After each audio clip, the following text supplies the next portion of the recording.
পূরণ করতে আমরা কিছু কিছু জিনিসে বাধ্য হয়ে পড়ছি।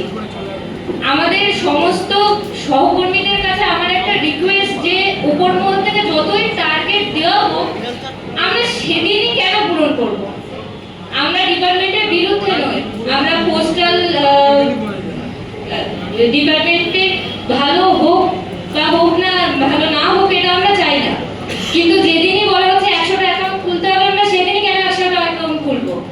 আমাদের কাছে সারা মাস সময় আছে, সারা মাস সুযোগ আছে, আমরা সারা মাসে চেষ্টা করব, কিন্তু যেদিনই বলা হচ্ছে সেদিনই আমরা খুলছি, যার ফলে দেখা যাচ্ছে যারা খুব রুরাল এরিয়ায় থাকছে, যাদের অ্যাকাউন্ট ওঠে না, যারা অ্যাকাউন্ট খুলতে পারছে না, তাদের উপর চাপ সৃষ্টি করছে।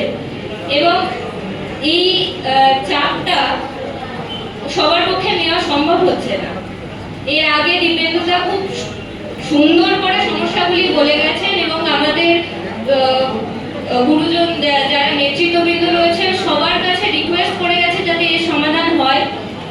তবে শুধু আর সবচেয়ে বড় কথা, সবার সমস্ত বিল পূরণ হচ্ছে। আমাদের বসিরহাটে নিয়ে আমাদের কিছু বলার নেই, বসিরহাট সবার থেকে আলাদা বোধ হয়, মানে কোনো একটা আলাদা জোন হয়ে গেছে যার কোনো সমস্যা পূরণ হয় না।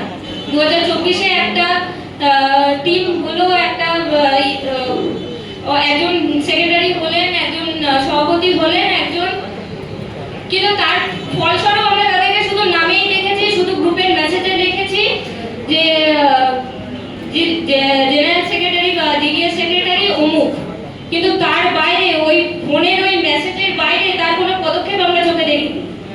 নেক্সট যে কমিটি ঘোষণা হবে সেখানে যেই থাকুক না কেন সে অ্যাটলিস্ট আমাদের কথাগুলোকে যাতে উপরমহলের কাছে তুলতে পারে, কারণ দেখা গেছে যে তারা জানেই না আমাদের সমস্যা।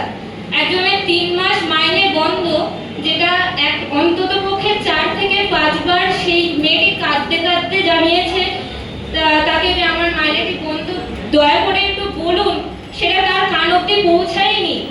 তারপরে আমরা যখন একদিন রাতে, এর জন্য অভিজিৎদাকে অনেক ধন্যবাদ দিতে হবে, একজন রাতে আমি সেদিন রাত 11:30টার সময় ফোন করেছিলাম যে একবার দেখো ওর 3 মাস মাইনে বন্ধ, ওর এই মানসিক চাপ নিতে পারছে না। তো তারপরে জানানো হলো যে সেটা উপরের নেতৃত্ব জানেই না যে তার মাইনে বন্ধ। তাহলে এই ঘটনাগুলো কেন হবে? কমিটি শুধুমাত্র খাতায় কলমে কেন থাকবে? তারা শুধুমাত্র হোয়াটসঅ্যাপ গ্রুপে কেন থাকবে?